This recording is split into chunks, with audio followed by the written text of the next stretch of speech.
जावं लागायचं, चक्रा माराव्या लागायच्या लोकांना की बाबा, आणि तरी पण लोकांचं काम नव्हतं होत.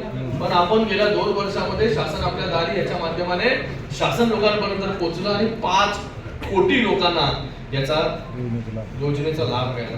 म्हणजे विचार केला 5 कोटी, 13 कोटी तर आपल्याकडे लोकसंख्या आहे, पण 5 कोटी लोकांना न्याय मिळाला. त्याचबरोबर आपण ग्राम रोजगार सेवक हे मुख्यमंत्री माझी लाडकी बहीण 2 कोटीपेक्षा जास्त लाडक्या बहिणींना त्याचा लाभ मिळाला. तर आपल्याला मला एवढं सांगायचं आहे, ऍडव्हान्स सुद्धा मिळाला, आता मिळेल पण असतो. तर आपल्याला एवढं सांगायचं, आपण सगळ्यांनी महायुतीच्या मागे, मुख्यमंत्री मोदींच्या मागे आपण खंबीरपणे उभे राहा, त्यांच्यावरती विश्वास ठेवा. पुन्हा आपलं महायुतीचं सरकार आल्यानंतर जसं लाडकी बहिणीने आम्ही सांगितलंय की तुम्हाला अजून सक्षम करण्याचं काम करू. ग्राम रोजगार सेवकांना पण काल साहेबांनी शब्द दिला की बाबा तुम्हाला 8,000, जेव्हा ग्राम रोजगार सेवक आला ना 15-20 हजार, तर मला बोलले अरे यांना 8,000 वरती का थांबवलं, यांना 10,000च्या वरती का नाही घेऊन गेलं तुम्ही.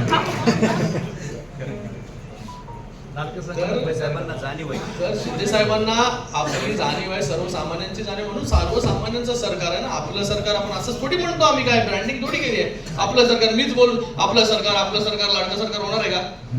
तुम्ही पण बोलले पाहिजे, तुम्हाला आशावाद उचला पाहिजे.